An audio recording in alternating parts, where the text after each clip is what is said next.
Hey there, I'm Nicole. Welcome back to my channel. I am a writer and story nerd, and today I am talking about New Year's resolutions for 2021. Now, this is the thing that's great about humans, because we keep making these little promises to ourselves. We know that we don't really keep our New Year's resolutions, yet every single year we make them. And that was me last year. I had a whole list. I actually did keep one of them. One of my resolutions was to work out 5 times a week, and I actually exceeded that, and it was 6 or 7. So that was good, but everything else kind of didn't go well. So this year, instead of doing a resolution for the whole year, I'm gonna try to do quarterly goals or quarterly focuses, because then if I'm reevaluating every 3 months, hopefully I can get kind of reinvigorated towards my goals. And yes, so right now that is what I'm going to do. I am going to take you through my New Year's resolution, otherwise known as like quarterly focuses for January through March of 2021. I also did a wrap-up video of all the writing projects that I did in 2020 and my goals overall for 2021. So I will put that video up here, one of them. Please go check it out. I think that will give you context for this one, and I really liked it. I thought that was a fun one. So here we go. So first, my writing goals for quarter one. My number one focus is 1837, which is the book that I drafted last spring. It is about 105,000 words. It's a bit of a mess. I haven't reread it yet, but I'm hoping to reread it this week and look for a video on that soon. My goal is to plot that out and begin rewriting it. My second writing goal is to do next steps with my series of Christmas short stories. I'm not quite going to share what those next steps are yet, but that's something that I'm going to do. And then my third goal is to write one article and post it to Medium, because I really do want to get into kind of either personal, travel, science-y, some sort of essays. I don't know if I'm going to do all 3 or focus on one, and I'm really not planning on digging into this until later in 2021, but I think that just trying to do one in the first quarter will really set me up nicely. Also, doesn't saying the word quarter just make you feel like you're a businessman? Like, that's something that I think of my dad saying, like, it's the first quarter. And anyways, I was going to put in a goal of sending my project musical, which I drafted last fall, 2020, to beta readers. And I think that would be doable if I honestly just did a crash course like weekend or 2 weekends to spice it up and give it to beta readers. And I thought it also might be a good idea if I'm slugging through 1837 to get some good positive feedback on Project Musical.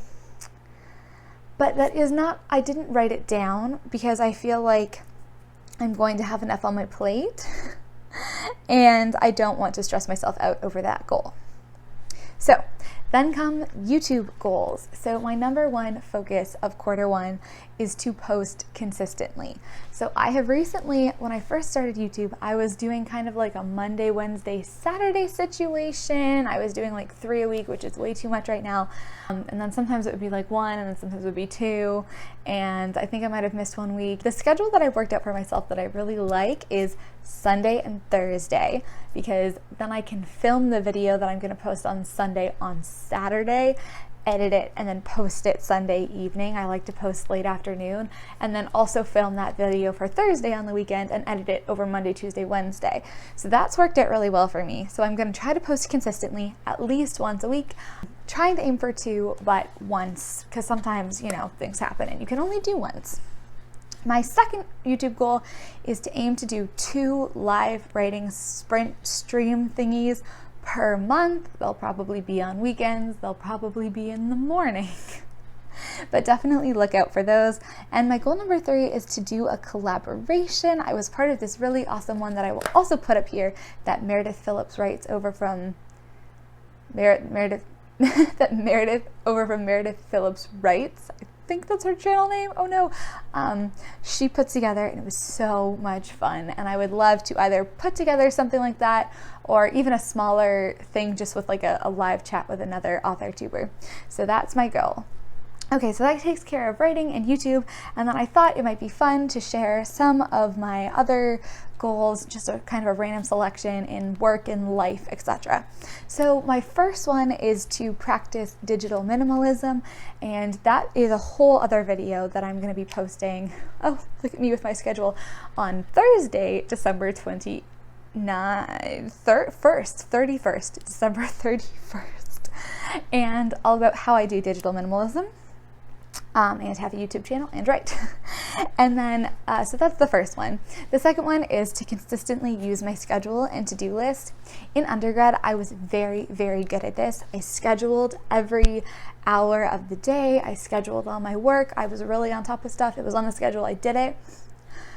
Since I got to grad school, that has been a lot harder, partially because things just pop up that are unexpected. So if I was planning, at university, if I have a break from 1 to 2 p.m., I have no classes, I can get, that problem set done between 1 and 2 p.m., no biggie. But in grad school, it could turn out that I have to go to an interview from 1 to 2 p.m., or they tell us we need to have a presentation done by tomorrow. And so that piece of that plan that I had from 1 to 2 is like out the window. I stopped using my schedule, but I feel like it's kind of stressful because I do forget things when I'm not writing them down. So I am trying to go back to, at the very least, writing down my to-do list, and then giving 1 or 2 priorities of things to work on for each day. So when I don't have meetings, I can go straight back to what I was working on. That seems to be the best way to actually get things done. Okay. Another focus is to continue working out 5 to 6 days a week. This is a lot harder during lockdown, which is what we're under here. It was much easier when I was in Baltimore and I had my gym and I just wanted to go practically live there. I was there all the time, like all weekend I would be there. But I'm going to try to continue that. Another big goal is to try to meditate, either guided or like a candle meditation, which I've never done, but I saw Ruby Granger, the study tuber, do one, and it sounded really cool because I like candles.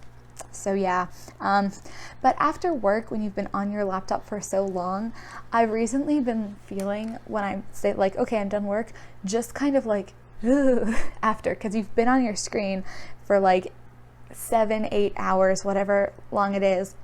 And I'm so tired from working, but it's not like I can just go to the gym or I can go see a friend or do anything like that. It's like, I don't want to work, but every activity I can think of involves a screen and I'm too tired to read, and like, what do I do? It's like my brain is fried for a while and I wander around my house kind of like aimlessly.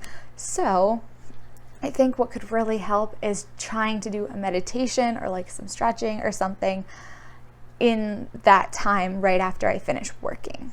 So that is kind of my that is honestly my traditional New Year's resolution, is to adopt that habit, because I think that would be very helpful for me. I haven't tried it yet, but someone gave me the idea, and so I'm really excited to try that once I get started working again. Other things are to do 1 yoga or restorative class a week. I tend to like doing HIIT stuff and dance stuff, and I do think that doing a restorative is really important. And then my last one is do not take on any more commitments. I don't know, you probably have this problem too, especially with like new stories or new projects or fun things that turn up and you're like, oh, I want to do that so much, and then my schedule is full. I do not have time to do anything else. And I just have to try to remind myself that I don't have time to do anything else. It's a bit of a strange New Year's resolution, but that one stands at least till I start my full-time job in May. And I probably shouldn't take on any more commitments then, because I'm going to be starting a new job. So that stands for 2021. No more new commitments.